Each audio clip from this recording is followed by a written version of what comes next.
ये बात उन दिनों की है जब बुद्धा मरवन में अपना समय व्यतीत कर रहे थे। इस समय तक बुद्ध की प्रसिद्धि दूर दूर तक फैल चुकी थी। बहुत दूर दूर से लोग अपनी चिंताओं और परेशानियों का समाधान हेतु बुद्ध के पास आते थे। ऐसे ही एक दिन जब बुद्धा मरवन में अपने शिष्यों को प्रवचन दे रहे थे, तभी एक अधेड़ उम्र का व्यक्ति अपने नौजवान पुत्र को अपने साथ लिए बुद्ध की तरफ चला आ रहा था। जब यह प्रवचन स्थल के पास पहुंच गए तो बुद्ध ने एक नजर उन पर डाली और इशारे से बैठने के लिए कहा। जब प्रवचन समाप्त हो गए और सभी लोग वहां से चले गए तो बुद्ध ने उस व्यक्ति को अपने पास बुलाया और बैठने के लिए कहा। वहां चारों तरफ हरियाली छाई हुई थी। मौसम बहुत सुहाना था और तरह तरह के पक्षियों की आवाजें गूंज रही थी। ऐसा नजारा देखकर उस व्यक्ति को अंदर से असीम शांति महसूस हो रही थी। इसके बाद बुद्ध ने उस व्यक्ति से आने का कारण पूछा तो इस पर व्यक्ति ने कहा, तथागत, मैं 2 दिन की लंबी यात्रा करके अपने पुत्र को आपसे मिलवाने लाया हूं। ये मेरा इकलौता पुत्र है और ये हर समय थका थका रहता है। ऐसा लगता है जैसे इसके अंदर कोई जान ही ना हो। इसका स्वभाव भी काफी चिड़चिड़ासा हो गया है। अगर हम इससे कुछ भी कहते हैं तो यह हमारी छोटी छोटी बातों पर गुस्सा हो जाता है। इसके देखने की क्षमता भी उम्र से पहले ही कमजोर हो गई है और इसके बाल भी सफेद पड़ने लगे हैं। इतनी कम उम्र में इतनी बड़ी उम्र का लगना, मुझे तो कुछ समझ नहीं आ रहा है। तथागत, मैं अपने पुत्र के स्वास्थ्य को लेकर बहुत चिंतित हूं। जब मैं अपने पुत्र को वेद जी के पास लेकर गया तो उन्होंने कुछ औषधि दी और कहा, अपने पुत्र को तनाव कम लेने के लिए कहो। वो अपने दिमाग में बहुत अधिक तनाव लेता है, इसलिए उसकी ऐसी हालत हो गई है। लेकिन मैंने उसको बहुत समझाने के बाद भी तनाव का मतलब समझ नहीं आया। मुझे नहीं पता कि तनाव होता क्या है, यह किन कारणों से आता है और उसे कैसे अपने पुत्र के दिमाग से निकालूं। लेकिन मुझे सबसे पहले तो यह समझना है कि तनाव होता क्या है। इसीलिए तथागत, मैं आपके पास आया हूं। कृपया आप मेरी समस्या का समाधान कीजिए। यह सुन बुद्ध उसके पुत्र को बड़े ध्यान से देखते हैं। उसके चेहरे को देखते हैं, उसकी आंखों को देखते हैं और फिर उसके हाथों की नब्ज को भी देखते हैं। यह सारी विधि करने के पश्चात बुद्ध उस व्यक्ति से कहते हैं कि तनाव लेना तो कोई नहीं चाहता, लेकिन फिर भी यह तनाव लोगों के दिमाग को दीमक की तरह पकड़ लेता है और व्यक्ति जान भी नहीं पाता है कि वह तनाव में जी रहा है। लेकिन अगर व्यक्ति तनाव के कारणों को अच्छे से समझ लेता है और तनाव के बारे में कोई ऐसा पैमाना बना लेता है जिससे वह जान सके कि वह कितने तनाव में है, तो वह इस समस्या का समाधान भी खोज सकता है। सबसे पहले तो तुम यह समझो कि तनाव होता क्या है। जब भी कोई व्यक्ति कोई काम कर रहा होता है लेकिन उसका मन कहीं दूर भटक रहा होता है, कल्पनाओं में होता है, तो उसके शरीर और मन के बीच एक दूरी पैदा हो जाती है।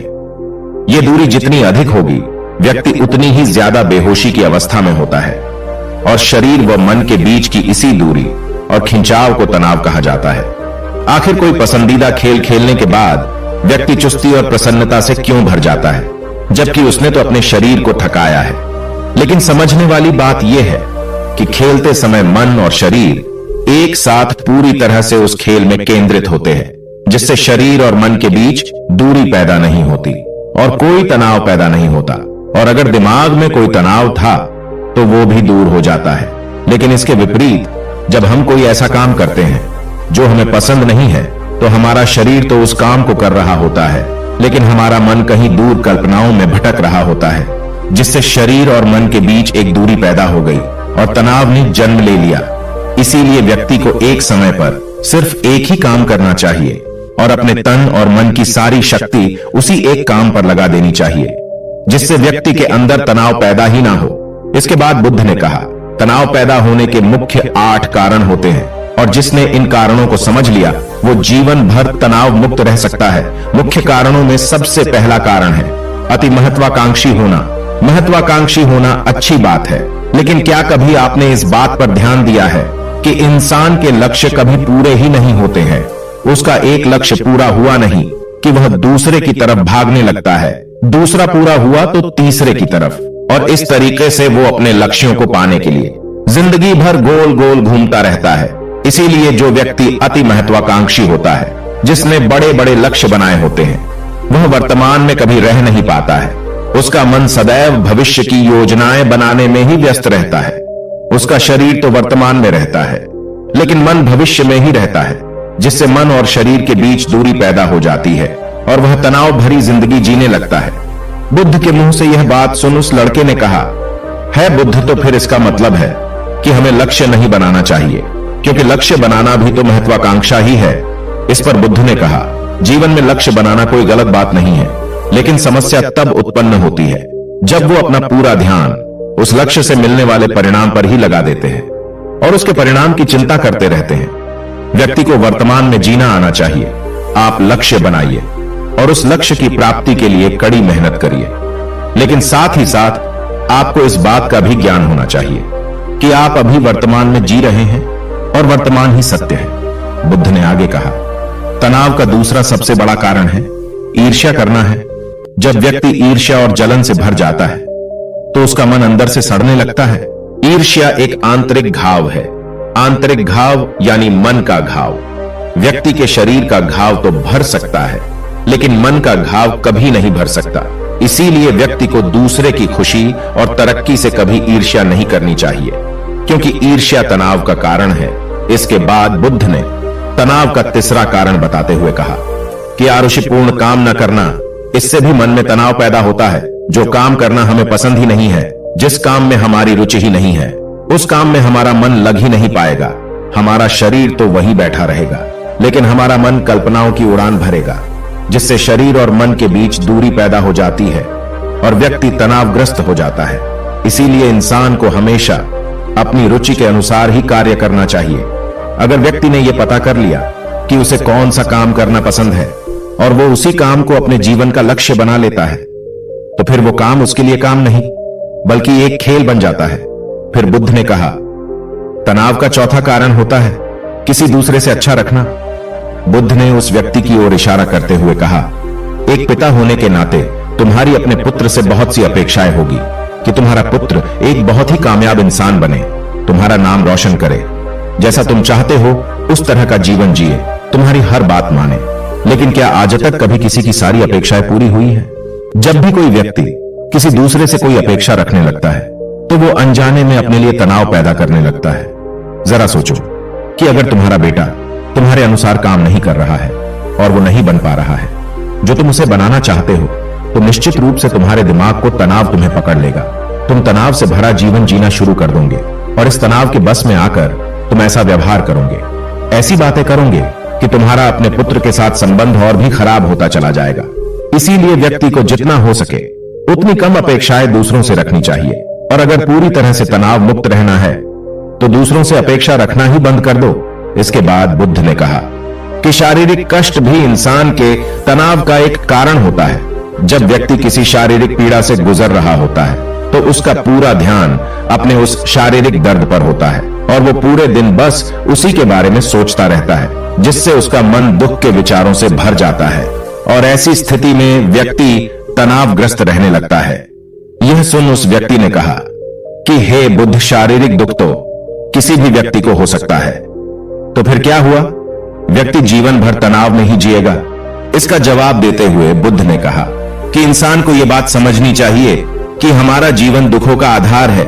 जैसे जैसे हमारा जीवन आगे बढ़ता है इसमें दुख आते हैं, बीमारियां आती है और फिर अंत में मृत्यु भी आती है। तो बीमारियां इंसान के जीवन का अभिन्न अंग है, कोई इनसे बच नहीं सकता। बस किसी किसी के जीवन में यह समय से पहले आ जाती है तो किसी के बाद में आती है। जब इंसान का मन इस बात को अच्छे से समझ लेगा तो फिर वह अपनी बीमारी के बारे में सोच सोच कर ज्यादा तनाव नहीं लेगा, क्योंकि यह हमारे जीवन का अभिन्न हिस्सा है और इसके लिए व्यक्ति को शारीरिक रूप से भी अभ्यास करते रहना चाहिए। अपने जीवन में व्यायाम और स्वस्थ जीवन शैली को भी जगह देनी चाहिए ताकि उसका शरीर लंबे समय तक निरोगी रहकर सही से काम कर सके।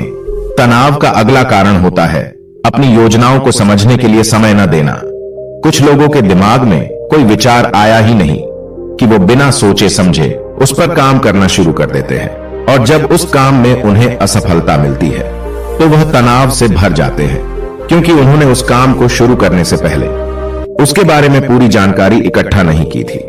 इंसान को कोई भी काम शुरू करने से पहले उसके अच्छे और बुरे परिणामों के बारे में ठीक से सोच विचार कर लेना चाहिए। इंसान को इस बारे में भी सोच लेना चाहिए कि अगर ये योजना सफल नहीं हुई तो फिर इसके बाद मैं क्या करूंगा। इसलिए व्यक्ति को अपनी योजनाओं को ठीक से समझने के लिए पूरा समय देना चाहिए, ताकि बाद में उस योजना की वजह से तनाव पैदा ना हो। तनाव का 7वां सबसे बड़ा कारण है टाल मटोल करना, आज के काम को कल पर टालना। आप लोगों ने यह कहावत तो सुनी होगी कि आलस्य इंसान के शरीर का सबसे बड़ा शत्रु है। इंसान आलस्य की वजह से आज के काम को कल के लिए टाल देता है और फिर काम को टालना उसकी आदत बन जाती है। काम को कल पर टालने वाले व्यक्ति का काम कभी भी समय पर पूरा नहीं हो पाता है, और अगर किसी तरह से पूरा हो भी जाता है तो वह उतना अच्छा नहीं हो पाता है जितना अच्छा उसे किया जा सकता था, और फिर यह बात व्यक्ति के अंदर तनाव पैदा करती है।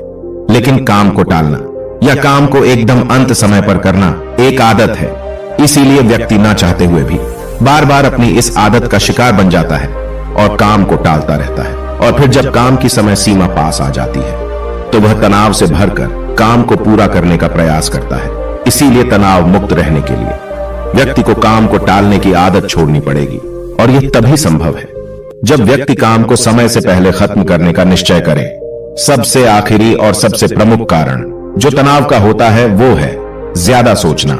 लगातार सोचते रहना भी एक बीमारी है, और यह उस व्यक्ति में सबसे ज्यादा पाई जाती है जो सिर्फ कल्पनाएं करता है, जो अतीत की घटनाओं और भविष्य की बातों के बारे में सोचता रहता है, जो बेवजह के अनुमान लगाता रहता है।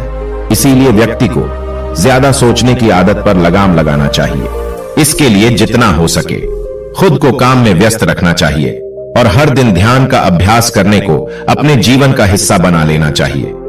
बुद्ध के मुंह से यह सारी बातें सुनकर उस व्यक्ति ने हाथ जोड़कर कहा, बुद्ध, मेरा पुत्र तो अभी मात्र 20 वर्ष का ही है और इसमें अभी इतनी समझ भी नहीं है कि यह आपकी बताई सारी बातों का एक साथ पालन कर सकें। आप कृपया करके तनाव मुक्त रहने का कोई आसान सा तरीका बता दें जिससे मेरा बेटा उसका अनुसरण भी कर सके और तनाव मुक्त भी रह सके।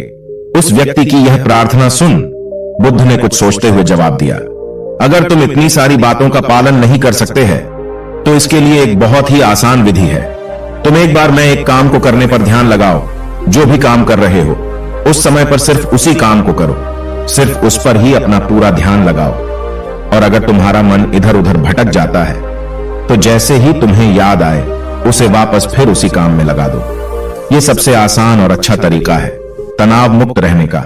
जब तुम भोजन करो तो उस समय सिर्फ भोजन ही करो, उसके पूरे स्वाद का आनंद लो, उसका अनुभव करो। जब चलो तब अपना पूरा ध्यान सिर्फ चलने में ही लगा दो। इससे तुम्हारा मन और तुम्हारा शरीर दोनों एक जगह पर केंद्रित रहेंगे, दोनों के बीच दूरी पैदा नहीं होगी जो कि तनाव का मुख्य कारण होती है। इसीलिए जहां तक संभव हो सके एक समय पर सिर्फ एक ही काम करने का प्रयास करें, वो भी पूरे ध्यान के साथ। दोस्तों, आशा करता हूं कि आपको इस कहानी से काफी कुछ सीखने को मिला होगा। धन्यवाद।